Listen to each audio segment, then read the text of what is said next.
Oke, nah pada perkuliahan kali ini kita akan membahas mengenai struktur sistem operasi. Jadi kalau kita overview kemarin di pertemuan sebelumnya, kita sudah membahas mengenai apa itu sistem operasi, kemudian peranannya sistem operasi. Dalam hal ini secara garis besar peranannya adalah sebagai perantara antara perangkat keras dan juga pengguna dan user program. Kemudian dalam konteksnya dia sebagai perantara ada 3 hal yang dia lakukan. Yang pertama sebagai resource allocator atau pengalokasi sumber daya. Kemudian yang kedua sebagai program kontrol, dan kemudian yang ketiga dia juga berperan sebagai kernel yang harus berjalan sepanjang waktu.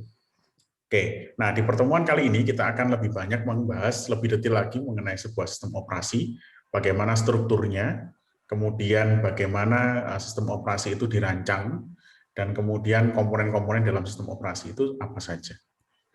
Oke, ada beberapa hal nanti yang akan kita bahas. Yang pertama adalah komponen dan layanan sistem operasi. Ada yang disebut dengan basic service atau layanan dasar, kemudian ada yang disebut dengan antarmuka atau interface, kemudian ada yang disebut juga dengan sistem call, dan ada yang disebut juga dengan sistem program. Kemudian di bagian yang kedua, kita akan membahas mengenai struktur sistem operasi. Kemudian di bagian yang ketiga, kita akan membahas mengenai mesin virtual, dan yang terakhir kita akan membahas mengenai bagaimana sebuah sistem itu di-load ketika terjadi booting. Oke, baik, kita masuk ke materi yang pertama dulu, yaitu berkaitan dengan komponen sistem operasi. Jadi, apa saja sih komponen sistem operasi? Kalau kita gambarkan dalam sebuah diagram, kurang lebih seperti ini ya. Ini sistem operasi secara garis besar yang ada di garis biru ini, semuanya adalah sistem operasi atau software ya. Kemudian di atasnya ada user program, kemudian di bawahnya ada hardware. Jadi user dan sistem program ini kemudian mengakses layanan dasar dari sistem operasi menggunakan beberapa antarmuka. Ada beberapa jenis antarmuka atau interface, ada yang berbentuk GUI, kemudian ada yang berbentuk command line, dan ada juga yang berbentuk batch. Oke, apa itu GUI, command line, dan batch? Nanti kita bahas di slide-slide selanjutnya. Kemudian GUI atau antarmuka yang disediakan untuk user dan sistem program ini bisa mengakses layanan dasar dari sistem operasi dengan menggunakan perantara yang disebut dengan sistem call. Jadi setiap sistem operasi itu punya antarmuka pemrograman atau application programming interface yang disebut dengan sistem call. Jadi kalau Anda bikin sebuah program, sebenarnya Anda bisa langsung mengakses layanan dasar dari sistem operasi ini menggunakan konsep sistem call. Walaupun kalau misalkan Anda menggunakan bahasa pemrograman high level, ya, misalkan Anda pakai C, C++, atau Java, atau Python, maka Anda juga sebenarnya mengakses sistem call, tapi Anda tidak mengakses sistem call-nya secara langsung. Tapi Anda mengakses sistem call-nya menggunakan fungsi yang disediakan oleh bahasa pemrograman tadi. Contoh paling gampang ketika misalkan Anda ingin mencetak sebuah string ke layar. Kalau di C, Anda mungkin pakai fungsi namanya printf, ya kan? Anda pakai fungsi namanya printf. Nah, fungsi printf ini pada dasarnya kalau Anda lihat detail implementasi printf, dia juga akan mengakses sistem call yang disediakan oleh sebuah sistem operasi. Bergantung dengan sistem operasinya apa, apakah Windows atau Linux ya. Nah, nanti dari sistem call itu nanti akan mengakses layanan dasar dari sistem operasi. Misalkan tadi kalau kita mencetak string ke layar, maka layanannya akan berhubungan dengan layanan I/O atau input-output yang nanti akan mencetak ke layar. Kemudian dari layanan I/O nanti akan mengakses ke hardware yang berkaitan. Kalau misalkan mencetak ke layar, ya berarti berkaitan dengan display card. Berarti nanti si layanan I/O ini akan berhubungan dengan drivernya display port ya, display card. Kemudian display card ini nanti akan meneruskan sinyalnya ke monitor. Jadi kurang lebih seperti itu komponen dari sistem operasi. Baik, kita akan mencoba untuk membedah lebih detail lagi masing-masing peran dari masing-masing komponen ini.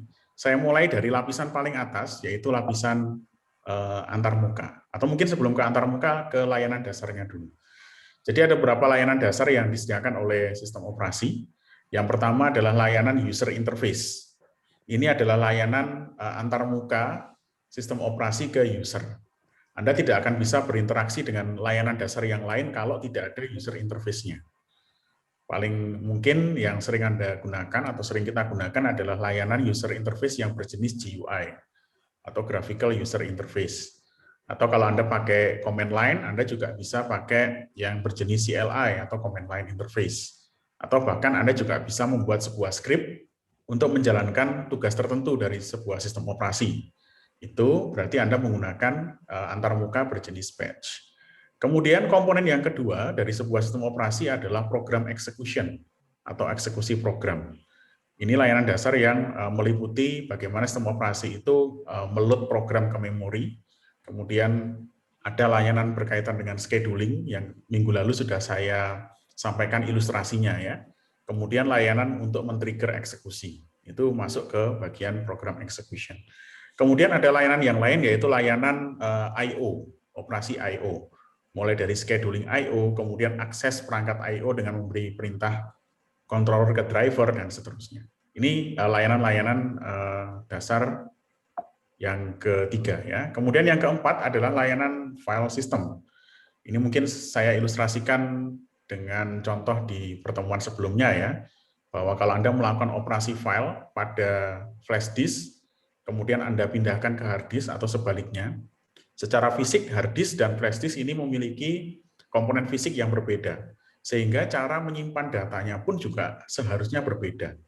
Tapi karena sistem operasi ini menyediakan sebuah komponen namanya file system, maka data yang secara fisik representasinya berbeda tadi bisa diabstraksikan menjadi sebuah benda yang sama atau things yang sama yang disebut dengan file. Oke ya. Itu komponen berikutnya dari sistem operasi yaitu file system. Kemudian komponen kelima dari file system adalah komponen communication. Ini adalah komponen komunikasi antar proses pada perangkat yang sama atau yang perangkat yang berbeda. Mungkin kalau sekarang Anda bisa pakai Zoom, kemudian Anda bisa pakai browser, itu bisa terjadi karena sistem operasi Anda itu punya komponen komunikasi yang memungkinkan proses browser itu berkomunikasi dengan proses yang ada di web server. Kemudian yang terakhir adalah layanan error detection. Jadi ini layanan yang bertugas untuk melakukan deteksi error ya. Misalkan kalau Anda bikin program, kemudian Anda bagi sebuah bilangan dengan 0, maka nanti ada exception-nya. Kemudian kalau Anda mungkin pakai Windows, Anda pernah ketemu dengan blue screen, kemudian Anda pernah ketemu dengan misalkan Anda pernah menjalankan program, kemudian not responding, kemudian Anda force close ya. Nah, itu sebenarnya adalah layanan error detection yang disediakan sama sistem operasi. Oke, kemudian layanan berikutnya adalah layanan resource allocation. Jadi ini layanan yang berkaitan dengan alokasi sumber daya. Kemudian ada layanan accounting, ini berkaitan dengan tracking aktivitas user. Jadi misalkan usernya itu yang login jam berapa, kemudian melakukan percobaan berapa kali login, itu nanti bisa dicatat di situ ya. Kemudian layanan yang terakhir adalah layanan protection and security. Ini biasanya ada di semua operating system ya. Paling simpel misalkan mekanisme login sebelum Anda masuk ke laptop. Nah, itu sebenarnya masuk bagian dari layanan berjenis protection and security. Oke, itu ke-9 layanan dasar yang disediakan sama sistem operasi. Oke. Nah, pada bagian selanjutnya kita akan membahas mengenai bagaimana seorang user itu bisa mengakses layanan dari sistem operasi. Gimana seorang user itu bisa mengakses layanan dari sistem operasi. Oke, nah bagaimana layanan sistem operasi bisa diakses oleh user? Ada 2 cara supaya Anda bisa mengakses ke-9 layanan dasar dari sistem operasi tadi. Yang pertama, user itu bisa mengakses lewat yang disebut dengan antarmuka pengguna atau user interface. Kemudian yang kedua, kalau Anda bukan sebagai user, tapi sebagai seorang pengembang aplikasi atau application developer, Anda bisa mengakses layanan dasar dari sistem operasi tadi secara programatik. Secara programatik itu artinya dengan menggunakan kode program, Anda bisa bikin sebuah aplikasi, kemudian dengan kode program tadi, Anda bisa mengakses layanan dasar sistem operasi menggunakan antarmuka yang disebut dengan system call. Oke, nanti mungkin di praktikum teman-teman akan mempraktekkan bagaimana memanfaatkan system call ini untuk melakukan atau mengakses layanan dari sistem operasi Linux ya. Oke, saya buka dulu mungkin yang pertama, yaitu user interface atau antarmuka pengguna. Jadi user interface ini adalah antarmuka yang disediakan agar pengguna bisa mengakses layanan sistem operasi. Ada 3 jenis user interface ya. Ada GUI atau Graphical User Interface, ada CLI atau Command Line Interface, dan ada yang disebut dengan batch. Oke, apa itu Command Line Interface? Jadi Command Line Interface ini adalah jenis antarmuka yang cara berinteraksinya itu dengan mengetikkan perintah langsung. Nanti mungkin setelah slide-nya berakhir saya coba demokan ya untuk CLI. Nah, misalkan ketika Anda menampilkan perintah ls, Anda pakai Linux, kemudian Anda buka terminalnya, Anda pakai perintah ls. Nah, di situ otomatis nanti akan menampilkan isi direktori. Oke, jadi ini antarmuka yang dipakai dengan cara mengetikkan perintah langsung. Kemudian implementasi CLI pada sistem operasi berbasis Unix itu dikenal dengan istilah shell. Jadi nanti mungkin Anda pernah dengar istilah shell ya.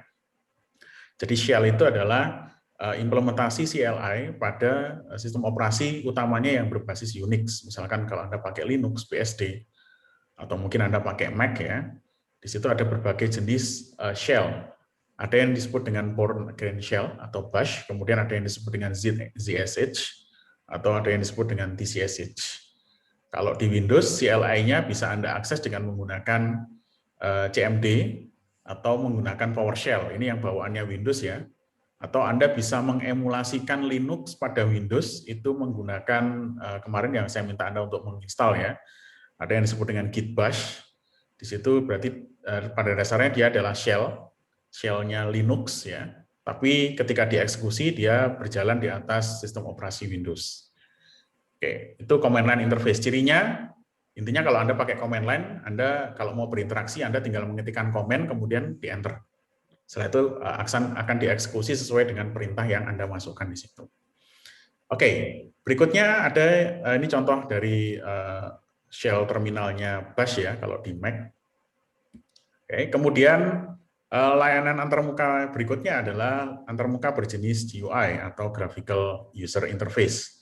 Jadi kalau GUI dia berinteraksinya dengan menggunakan icon dan gambar. Jadi Anda berinteraksi dengan OS-nya itu menggunakan mouse atau menggunakan keyboard atau bahkan mungkin menggunakan touch. Jadi Anda mengklik sebuah icon ya atau sebuah gambar, kemudian Anda melakukan sesuatu berdasarkan icon tadi. Nah, itu graphical user interface ini yang mungkin tiap hari kita pakai ya.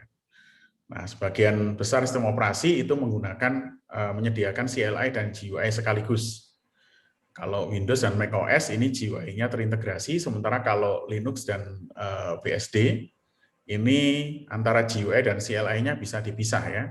Jadi kalau Anda pakai Linux, Anda bisa mengganti desktop environment-nya. Anda bisa ganti pakai KDE atau GNOME atau LXDE atau XFCE. Oke, nah ini contohnya Linux Ubuntu dengan desktop environment GNOME. Oke, kalau yang ini mungkin kalau Anda pakai KDE nanti mungkin tampilannya akan berbeda ya. Oke. Kemudian antarmuka yang terakhir adalah badge. Jadi badge ini sebenarnya adalah antarmuka yang biasanya dipakai untuk tugas-tugas yang sifatnya di balik layar ya, atau tugas-tugas yang kira-kira bisa diotomasi. Nah, ini biasanya pakai badge. Nah, badge ini bentuknya apa? Bentuknya script. Misalkan Anda bikin shell script untuk membuat 10 direktori dengan nama A sampai Z, A sampai J ya. Membuat 10 direktori dengan nama A sampai J. Kalau Anda pakai CLI, berarti Anda harus menjalankan perintahnya 10 kali. Kalau Anda pakai GUI, Anda tinggal klik kanan, new folder 10 kali. Tapi kalau Anda pakai batch, Anda bisa bikin script. Scriptnya secara otomatis ketika Anda jalankan scriptnya, dia akan membuat folder 10 kali dengan nama yang berurutan dari A sampai J. Nah, itu bisa Anda lakukan ya, dengan menggunakan batch. Nah, kalau implementasi batch-nya sendiri, kalau di Windows Anda bisa menggunakan file batch, kalau di Linux Anda bisa menggunakan file extensi.sh atau shell script. Oke. Nah, ini contohnya ya, shell script untuk membuat 50 direktori. Ya, kalau Anda pakai GUI kan Anda ngeklik kanan new folder sampai 50 kali ya, tentu pekerjaan yang bikin capek ya. Atau kalau Anda pakai CLI, Anda harus, misalkan kalau di Linux perintahnya adalah mkdir. Berarti Anda harus menjalankan mkdir 50 kali. Nah, kalau Anda pakai shell script, Anda bisa bikin shell script seperti ini. Startnya dari 1 sampai 50, kemudian Anda tinggal iterasi pakai while, kemudian di mkdir, kemudian selesai. Jadilah 50 direktori, hanya dengan mengeksekusi satu perintah saja. Oke, itu kalau Anda pakai shell script ya, atau batch. Oke, nah pada bagian berikutnya kita akan membahas mengenai layanan antarmuka berikutnya dari sistem operasi yang disebut dengan sistem call. Jadi apa itu sistem call? Jadi kalau tadi GUI, CLI, dan batch itu adalah cara user berinteraksi dengan sistem operasi. Kalau sistem call ini adalah cara program berinteraksi dengan sistem operasi. Jadi kesembilan layanan dasar dari sistem operasi tadi bisa diakses oleh sebuah aplikasi atau sebuah program dengan memanfaatkan antarmuka yang disebut dengan sistem call. Jadi apa itu sistem call? Sistem call adalah antarmuka pemrograman atau API untuk mengakses layanan sistem operasi secara programatik. Jadi kalau Anda bikin program, programnya ingin mengakses layanan I/O atau mengakses layanan file system misalkan. Nah, Anda bisa ngoding programnya, kemudian memanggil program atau memanggil fungsi sistem call. Nah, terus bahasa pemrogramannya apa dong yang dipakai di sistem call? Kalau low level, Anda bisa pakai bahasa assembly, ya. Atau kalau high level, biasanya sistem operasi menyediakan interface dalam bentuk bahasa C atau C++. Oke. Kemudian untuk implementasi API-nya sendiri, kalau di Windows itu ada standarnya namanya Win32. Kalau di Linux ada standarnya namanya POSIX. Nah, ini standar penamaan sistem call yang ada di Linux atau Unix dan juga yang ada di Windows. Mungkin kalau ada yang tanya, Pak, kalau nggak pakai C atau C++, apakah bisa? Bisa, Anda bisa pakai bahasa pemrograman apapun pada dasarnya, tapi bahasa pemrograman tadi, fungsi yang disediakan sama bahasa pemrograman tadi nanti secara tidak langsung juga akan mengakses sistem call. Oke, jadi dia tetap akan mengakses sistem call yang disediakan sama sistem operasi. Tapi kalau Anda pakai C atau C++, Anda bisa langsung mengakses fungsi sistem call-nya. Nah, itu salah satu alasan kenapa C sama C++ ini secara kecepatan pemrosesan itu jauh lebih cepat daripada kalau Anda misalkan pakai Java atau Anda misalkan pakai Python. Sama-sama high level language, tapi level aksesnya terhadap sistem operasi tentu berbeda. Oke, itu sekilas mengenai sistem call. Ini contoh ya. Di Linux atau di Unix ada sistem call namanya read. Read. Jadi read ini adalah fungsi untuk membaca data dari sebuah file. Oke, kalau Anda tarik ke bahasa pemrograman yang lebih high level lagi, ada kalau di Java itu ada namanya sistem in, saya agak lupa ya kalau di Java ya. Kalau mungkin di Python ada fungsi read file ya. Di Python ada fungsi read file. Nah, itu nanti ketika Anda pakai Python dengan fungsi read file, itu nanti secara tidak langsung dia juga akan mengakses sistem call read yang disediakan sama sistem operasi. Nah, ini contohnya sistem call read ya. Dia menggunakan FD, file descriptor, kemudian dia menggunakan buffer, dan dia juga menggunakan count. FD ini adalah file descriptor, ini ketika Anda harus manggil fungsi open dulu ya, open, kemudian file path-nya apa, kemudian dimasukkan ke dalam descriptor. Kemudian dimasukkan, ada buffer, ini untuk menampung data, kemudian ada count, ini berapa jumlah byte yang dibaca. Jadi ini memang agak middle to low level ya, agak middle to low level language. Oke, ini contoh sistem call read ya. Nah, ini contohnya hubungan antara aplikasi dan juga sistem call dan juga sistem operasi ya. Ini aplikasi usernya, kemudian mengakses sistem call open, masuk ke antarmuka sistem call, kemudian nanti dieksekusi, kemudian hasilnya dikirimkan ke atas, kemudian dikembalikan ke aplikasi user. Oke, ini hubungan antara sistem call dan juga sistem operasi. Oke, kemudian kalau kita menggunakan sistem call untuk melakukan passing parameter, itu kita bisa menggunakan dua pendekatan ya. Pendekatan yang pertama, parameternya nanti akan ditulis langsung ke register CPU. Oke, kemudian pendekatan yang kedua, parameternya disimpan pada blok memori, kemudian pointernya ditempatkan pada register. Ini internalnya sistem operasi ya. Kalau kita sebagai user, kalau misalkan kita pakai read seperti ini, kita nggak tahu secara internal dia menempatkan parameternya di mana, apakah di memori atau di register. Ini di internalnya sistem operasi ya. Jadi ada dua pendekatan, ada yang langsung ditulis ke register, ada yang ditulis dulu ke memori, kemudian direfer pointernya ke register. Oke. Nah, ini jenis-jenis sistem call. Ada sistem call untuk membuat proses, ada create proses, terminate proses, end, abort, load, execute.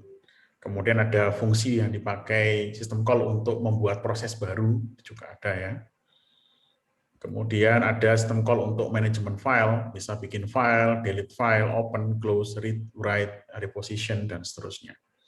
Kemudian ada sistem call untuk manajemen perangkat, ada request device, release device, dan seterusnya. Oke, kemudian ada sistem call untuk information maintenance, get time, get date, kemudian get system data, set system data, kemudian ada sistem call untuk komunikasi, create communication, delete communication, send and receive file, dan seterusnya. Kemudian ada sistem call untuk proteksi, misalkan untuk control access, get and set permission, allow and deny, user access, dan seterusnya. Nah, ini beberapa contoh sistem call pada operating system Windows dan Linux. Misalkan kalau Anda ingin membuat proses baru, jadi sekarang kita punya satu proses, kemudian kita bikin child proses. Nah, itu Anda bisa menggunakan fungsi create process kalau di Windows, kalau di Linux atau Unix Anda bisa pakai fungsi namanya fork. Oke. Nah, ini contoh sistem call di Linux atau Windows. Nanti mungkin Anda akan eksplorasi lebih dalam di praktikum ya. Nanti di praktikum Anda akan diperkenalkan bagaimana mengakses sistem call, gimana cara memanfaatkannya, dan seterusnya. Oke, nah ini contoh pemanggilan sistem call oleh library C. Jadi ini kalau misalkan Anda ngeprint ke layar, Anda pakai fungsi printf, kemudian secara tidak langsung printf-nya nanti akan mengakses fungsi write. Oke, write-nya nanti akan mengakses sistem call-nya mengakses sistem operasi, output-nya kemudian nanti akan dikembalikan ke fungsinya user. Ini yang saya sampaikan tadi bahwa kalaupun kita pakai bahasa pemrograman high level, kita juga pada dasarnya memanfaatkan sistem call. Tapi sistem call secara tidak langsung. Ya. Kalau Anda mungkin pakai Python, mungkin di atasnya lagi. Ada Python, kemudian turunnya ke C, dari C ke sistem call, kemudian balik lagi ke C-nya, dari C-nya balik lagi ke Python-nya.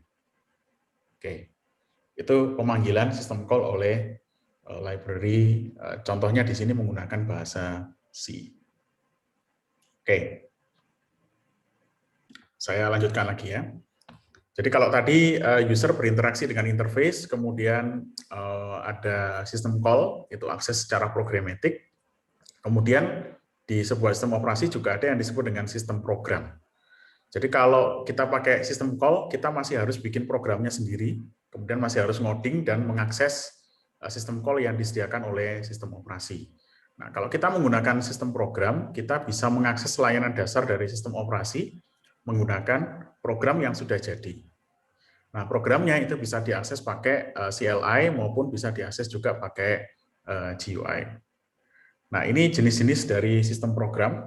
Ada sistem program yang dipakai untuk manipulasi file, ada sistem program yang dipakai untuk menampilkan informasi dari sebuah sistem ya, atau ada juga sistem program yang dipakai untuk eksekusi bahasa pemrograman atau kompilasi bahasa pemrograman. Kemudian ada juga sistem program yang dipakai untuk loading dan eksekusi sebuah program. Nah, ini jenis-jenis dari sistem program. Intinya sistem program ini apa sih Pak? Intinya adalah semua program yang bisa dipakai untuk mengakses layanan dasar dari sistem operasi. Semua program yang sudah jadi ya. Contohnya misalkan kalau Anda pakai Windows Explorer. Windows Explorer bisa nggak dipakai buat mengakses layanan dasar dari sistem operasi? Bisa. Dipakai buat apa misalnya? Untuk meng-create file, menghapus file, mengedit file, mengganti nama dari sebuah file, mengcopy, memindahkan, dan seterusnya. Itu kan layanan dasar dari sistem operasi. Nah, karena Windows Explorer bisa memfasilitasi akses terhadap layanan dasar sistem operasi tadi, maka Windows Explorer bisa kita klasifikasikan sebagai sistem program yang disediakan oleh sistem operasi. Kalau Anda di Linux, Anda bisa pakai misalkan perintah mv, cp, kemudian ls, kemudian rm, dan seterusnya. Nah, itu adalah sistem program yang memang sudah disiapkan oleh sistem operasi untuk mengakses layanan dasar yang dia sediakan. Oke, itu jenis-jenis sistem program. Ada yang dipakai buat komunikasi, background service, dan seterusnya. Oke, nah, yang tadi kita sudah sampaikan di bagian sebelumnya itu lebih banyak membahas mengenai komponennya ya. Nah, di bagian ini kita akan membahas mengenai bagaimana sistem operasi itu didesain dan juga diimplementasikan. Desain dan implementasi sistem operasi. Oke, nah desain sistem operasi. Sistem operasi ini pada dasarnya adalah perangkat lunak ya. Jadi sama seperti program, sistem operasi ini juga pada dasarnya adalah perangkat lunak. Nah, otomatis karena dia perangkat lunak, maka kita bisa memanfaatkan metode pengembangan perangkat lunak yang biasanya kita pakai untuk membangun perangkat lunak. Misalkan kalau Anda, mungkin nanti saya tidak tahu di Tekom ada mata kuliah RPL atau tidak ya, rekayasa perangkat lunak. Kalau di informatika ada mata kuliah namanya rekayasa perangkat lunak. Nah, ini mata kuliah yang membahas mengenai bagaimana kita bisa membangun perangkat lunak. Nah, tapi mungkin secara umum saya sampaikan kalau untuk membangun perangkat lunak, pertama itu biasanya dimulai dengan melakukan analisis kebutuhan atau requirement analysis. Ya, misalkan requirement analysis sederhana ya, kalau user goal-nya itu pengennya OS yang gampang dipakai, reliable, aman. Kemudian kalau sistem goal-nya mungkin pengennya sistem operasi yang mudah dirancang, fleksibel, dan bebas dari error. Nah, kemudian mendefinisikan policy dan mekanisme, what to do dan how to do. Nah, untuk implementasinya sendiri, Anda bisa pakai bahasa pemrograman yang bermacam-macam ya. Tapi umumnya kalau kita pakai Windows atau Linux atau Mac, sebagian besar itu dibangun menggunakan bahasa C atau C++. Ada beberapa bagian yang dipakai menggunakan bahasa assembly di situ. Assembly ini berarti dia menggunakan bahasa ini ya, low level sekali, biasanya untuk tugas-tugas yang berkaitan sama hardware. Ya, biasanya pakai assembly. Kemudian bisa juga menggunakan bahasa pemrograman yang lain. Oke, kemudian kalau Anda ingin mengembangkan sistem operasi sendiri, Anda bisa memanfaatkan mekanisme emulasi atau mungkin mekanisme virtualisasi, sehingga sistem operasi itu bisa berjalan di atas hardware yang tidak native. Itu kalau Anda pakai emulasi ya. Contohnya misalkan ketika Anda menjalankan macOS pada perangkat non-Mac dengan menggunakan VMware. Nah, ini contohnya. Atau mungkin kalau Anda misalkan pakai laptop Mac yang terbaru, itu kan arsitektur prosesornya berbeda ya. Pakai prosesor namanya M1, dia berjenis ARM. Nah, Anda tetap bisa menjalankan sistem operasi berbasis Intel atau berbasis AMD 86 itu dengan menggunakan mekanisme emulasi. Ini contohnya seperti itu. Atau mungkin kalau Anda pakai Windows ya, Anda pengen nge-running aplikasi Android. Nah, Android ini kan aplikasinya didesain untuk prosesor ARM. Sementara Windows Anda itu menggunakan prosesor Intel, basisnya x86. Yang satu reduce instruction set, yang satu complex instruction set, RISC sama sys ya. Nah, kalau Anda pengen menjalankan aplikasi ARM di Windows Intel, maka tentu ada mekanisme emulasi di sini. Makanya Anda perlu yang namanya emulator. Emulator itu untuk mengemulasikan aplikasi yang dibangun di ARM ke 86 atau sebaliknya. Itu contohnya ya. Oke, itu implementasi sistem operasi. Oke, nah pada bagian berikutnya kita akan membahas mengenai struktur sistem operasi. Jadi pada bagian struktur sistem operasi ini kita akan membahas sistem operasi yang ada itu dibangun dengan menggunakan struktur seperti apa. Oke, baik. Jadi sistem operasi merupakan perangkat lunak yang kompleks. Karena dia adalah perangkat lunak yang kompleks, maka butuh perencanaan atau perancangan struktur sistem operasi. Nah, strukturnya sendiri ada beberapa jenis struktur ya. Ada yang disebut dengan simple structure atau struktur sederhana. Kemudian ada yang disebut dengan struktur monolitik, ada yang disebut dengan struktur layer, dan ada yang disebut dengan struktur microkernel. Kemudian ada yang pakai struktur modular, dan ada yang pakai struktur hybrid.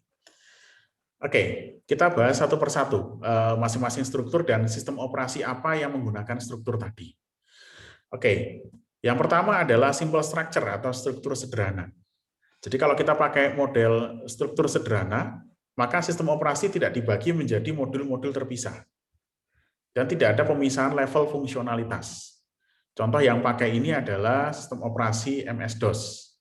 Mungkin saya nggak tahu, mungkin bagi teman-teman yang lahir di tahun 2000-an pernah mengenal MS-DOS atau tidak ya. Mungkin barangkali komputer pertamanya sudah pakai Windows. Kalau dulu di tahun 90-an awal itu sampai sebelum tahun 2000-an masih ada sistem operasi namanya DOS, Disk Operating System. Nah, DOS ini dia strukturnya sederhana. Contoh ya, Anda bisa lihat di sini. Kalau kita pakai DOS, ketika Anda membuat application programnya ini bisa langsung mengakses ke device driver. Sesuatu yang tidak bisa Anda lakukan ketika Anda pakai Linux atau Anda pakai Windows. Kalau Anda pakai Linux atau Windows, application programnya harus lewat sistem operasi, baru sistem operasinya nanti akan mengakses secara spesifik ke driver atau ke hardware. Tapi kalau Anda pakai yang simple structure, Anda bikin aplikasi seperti apapun, aplikasinya bisa langsung mengakses ke driver. Jadi tidak ada pemisahan level fungsionalitas. Ini agak berbeda dengan ketika Anda pakai Windows atau ketika Anda pakai Mac atau ketika Anda pakai Linux. Nah, tentu kalau struktur sederhana seperti ini, keuntungannya struktur sistem operasinya jadi lebih sederhana ya, simple, sehingga barangkali bisa di-extend. Tapi struktur sederhana ini juga rawan ya, terutama mungkin kita bisa lihat dari aspek efisiensi kerja sama dari aspek security. Anda bisa bayangkan kalau satu driver kemudian diakses oleh 3 atau 4 program sekaligus tanpa ada yang memanage. Kalau kita pakai sistem operasi kan sistem operasinya yang nanti akan memanage penggunaan dari sumber daya yang dipakai oleh 3 program tadi. Nah, tapi kalau application programnya bisa langsung mengakses ke disk, maka pertanyaannya nanti siapa yang mengatur scheduling dari akses disknya. Ini yang membuat struktur sederhana ini tidak efisien untuk penggunaan multi-program atau penggunaan multiproses. Ini struktur sederhana ya. Biasanya DOS ini memang hanya ada satu user program yang bisa dijalankan sekali waktu. Sedangkan kalau Anda pakai Windows atau Linux, Anda bisa menjalankan banyak program dalam satu waktu yang sama. Karena memang di Windows atau Linux strukturnya tidak sesimpel ini. Oke, itu struktur sederhana ya. Kemudian ada berikutnya adalah struktur monolitik. Kalau struktur sederhana tadi tidak ada pembagian yang jelas, tidak ada pembagian level fungsionalitas yang jelas. Kalau pada struktur monolitik, OS ini sudah kita bagi jadi 2 level fungsionalitas. Ada yang disebut dengan user space, dan ada yang disebut dengan kernel space. Ada bagiannya user, dan ada bagiannya kernel. Jadi sudah bisa jadi 2 ruangan ya. Sistem operasinya sudah bisa jadi 2 level fungsionalitas. Nah, lapisan yang pertama, lapisan user space ini adalah lapisan domain bersama antara user dan sistem operasi. Jadi di level user space ini saya bisa menambahkan program baru, kemudian saya bisa melakukan sesuatu di user space tadi. Isinya apa? Isinya adalah user dan sistem program. Nah, program nanti bisa memanggil fungsionalitas sistem lewat sistem call. Jadi kalau misalkan di struktur monolitik ini, misalkan ya ada satu disk. Satu disk ini ingin diakses oleh 3 program yang berbeda. Nah, 3 program tadi itu berada pada level atau lapisan user space. Dia dieksekusi di user space. Kalau 3 program tadi ingin mengakses disk, maka 3 program tadi harus mengakses kernel space. Nah, kernel space-nya itu yang mengelola adalah sistem operasi. Jadi user tidak mengelola kernel space. Nah, untuk menjembatani user space dan kernel space, itu ada yang disebut dengan sistem call tadi. Jadi antar muka untuk menjembatani user space dan kernel space itu disebut dengan sistem call. Yang tadi sudah kita bahas di bagian sebelumnya. Oke. Nah, kemudian level atau lapisan kernel space dikelola sepenuhnya oleh sistem operasi. Oke, misalkan manajemen proses, scheduling, I/O, driver, dan seterusnya itu menjadi pengelolaan dari sistem operasi. Oke, kalau kita gambarkan kurang lebih seperti ini ya. Yang paling bawahnya adalah hardware-nya, kemudian yang paling atas ini adalah user dan program. Oke, nah ini adalah kernel space, yang ini adalah user space. Oke ya. program kita atau program yang kita buat itu jalannya pasti di user space. Tapi kalau program di user space ingin mengakses ke hardware, maka dia nggak bisa mengakses langsung, seperti halnya kalau Anda pakai simple structure. Dia harus lewat perantaraan kernel space di sini. Nah, antara user space sama kernel space itu diperantarai oleh sistem call. Oke. Kurang lebih seperti itu ya, struktur monolitik. Mungkin Anda bisa menggambarkan perbedaannya dengan yang simple tadi. Oke, kemudian ada pendekatan yang lain yang disebut dengan pendekatan lapisan atau layers. Jadi kalau pakai pendekatan layer, nanti sistem operasi strukturnya kita pecah menjadi beberapa layer. Ada layer paling bawah dan layer paling atas. Layer paling bawah ini adalah layernya hardware yang berhubungan dengan hardware, kemudian layer paling atas adalah layer user interface yang berhubungan dengan antarmuka user. Jadi usernya di layer atas, ngakses layer bawahnya lagi, sampai kemudian ketemu di hardware. Sebenarnya struktur monolitik tadi itu juga secara tidak langsung juga mengadopsi konsep layer. Cuman mungkin layernya jadi lebih sederhana ya. Kalau monolitik tadi layernya bisa jadi cuma 3 ya. User space, kernel space, kemudian hardware. Oke. Itu struktur lapisan. Kemudian struktur berikutnya adalah struktur mikrokernel. Ini mungkin agak unik ya. Jadi mikrokernel ini adalah pengembangan dari struktur monolitik. Jadi kalau pada monolitik tadi sudah dipisah user sama kernel space. Kalau di struktur kernel ini kernel space-nya masih ada, tapi beberapa modul pada kernel space itu dipindahkan ke user space. Contoh misalkan kalau kita pakai macOS, kita bisa menambahkan driver baru. Driver baru itu biasanya dalam bentuk namanya kernel extension atau KEX. Jadi kernel extension itu mirip ketika Anda install driver di Windows. Jadi kalau Anda install driver di Windows, kan Anda bisa nambahkan drivernya dan bisa menghapus drivernya. Nah itu kenapa bisa terjadi seperti itu, padahal driver itu seharusnya masuk ke bagiannya kernel, karena kalau kita menggunakan struktur mikrokernel, beberapa modul yang ada pada kernel space itu dipindahkan pada user space. Oke, contohnya misalkan kalau kita pakai macOS, dia kernelnya namanya Darwin. Darwin ini pengembangan dari Mach kernel. Mach kernel ini kernel yang dipakai di BSD ya. Jadi BSD jadi Mach, kemudian Mach-nya diadopsi oleh macOS jadi Darwin. Oke, nah apa keuntungannya menggunakan struktur mikrokernel? Yang pertama, mikrokernel ini lebih mudah untuk dikembangkan ya. Jadi karena beberapa bagian dari kernel sudah dipindahkan ke user space, jadi relatif lebih mudah untuk dikembangkan. Kemudian lebih reliable karena beban kernel space-nya berkurang, ditarik ke user space. Kemudian lebih mudah melakukan porting ke arsitektur hardware yang berbeda. Jadi kalau misalkan mau bikin OS mikrokernel yang jalan di arsitektur prosesor x86, kemudian direcompile ulang menjadi arsitektur ARM. Nah, itu lebih mudah dilakukan pada mikrokernel dibandingkan kalau Anda pakai monolitik, karena bagian kernelnya jadi lebih sederhana. Oke, itu strukturnya mikrokernel. Tapi tentu juga ada kelemahannya ya. Kalau Anda pakai mikrokernel, kelemahannya adalah ada overhead komunikasi antar modul. Jadi masih ada overhead komunikasi antar modul. Ini yang bermasalah di mikrokernel ya. Nah, ini contohnya. Kalau mikrokernel berarti kernelnya kita kurangi porsinya. Misalkan file system driver ini yang tadinya ada di kernel space dipindahkan ke user space. Supaya nanti bisa secara fleksibel ditambahkan dan bisa secara fleksibel dihapus. Oke, ini strukturnya mikrokernel. Kemudian struktur berikutnya adalah struktur modular. Jadi modular ini juga sebenarnya pengembangan dari monolitik. Jadi baik mikrokernel, layer, kemudian modular itu sebenarnya adalah pengembangan dari monolitik. Intinya sudah ada pemisahan antara user space sama OS space atau kernel space. Nah, di struktur modular ini, kernel space-nya itu dibuat secara modular. Jadi karena dia dibuat secara modular, kita bisa meload modulnya, dan juga bisa kita unload modulnya. Bisa kita pasang dan juga bisa kita lepas modulnya.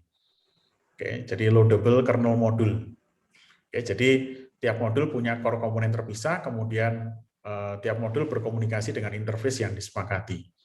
Contoh kalau di Linux atau Unix, Anda bisa pakai perintah namanya insmooth. Ini untuk menambahkan kernel modul baru. Biasanya kalau Anda ingin menambahkan custom driver yang tidak ditemukan pada kernel sistem operasi Linux. Nah, Anda bisa menambahkan driver tadi dengan menggunakan perintah insmod. Atau Anda bisa menghapusnya juga dengan perintah namanya rmmod. Oke, nah ini beberapa struktur modular. Oke. Nah, ini contoh kernel modul pada sistem operasi Solaris ya. Jadi ada core kernelnya, kemudian ada modul scheduling, ada modul file system, ada modul device driver, ada modul executable format, dan seterusnya. Oke, kemudian struktur yang terakhir adalah struktur hybrid. Jadi hybrid ini adalah, jadi satu sistem operasi itu mengadopsi 2 atau lebih struktur dalam proses pengembangannya. Contoh misalkan kalau Linux itu monolitik tapi sekaligus modular. Jadi dia nggak pakai pendekatan mikrokernel, tapi dia pakai pendekatan monolitik modular.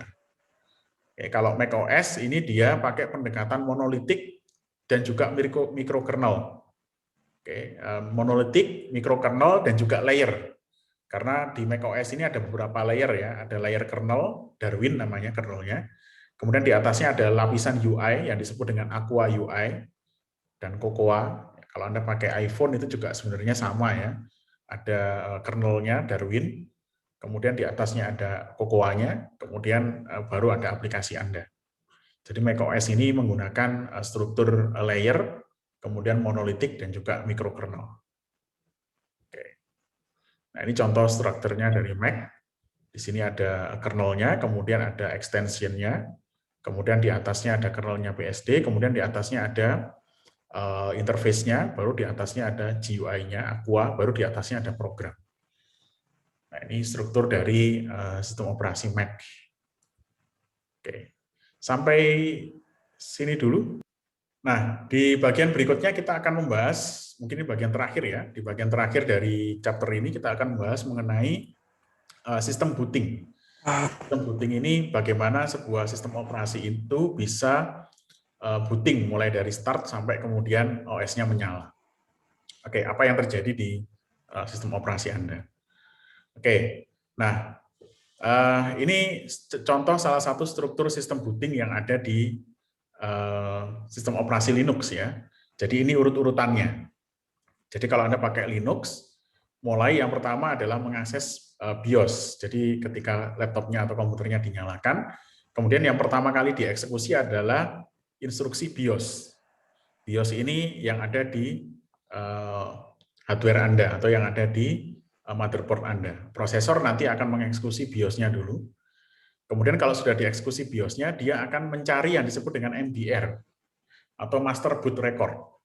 Ini kalau Anda menginstal Windows atau Anda menginstal Linux ya, Anda bisa menginstal Windows sama Linux dual boot. Nah, gimana caranya komputer Anda tahu dia harus booting kemana? Nah, masing-masing partisi yang ada Linux dan Windows-nya, dia pasti punya yang disebut dengan MBR atau Master Boot Record.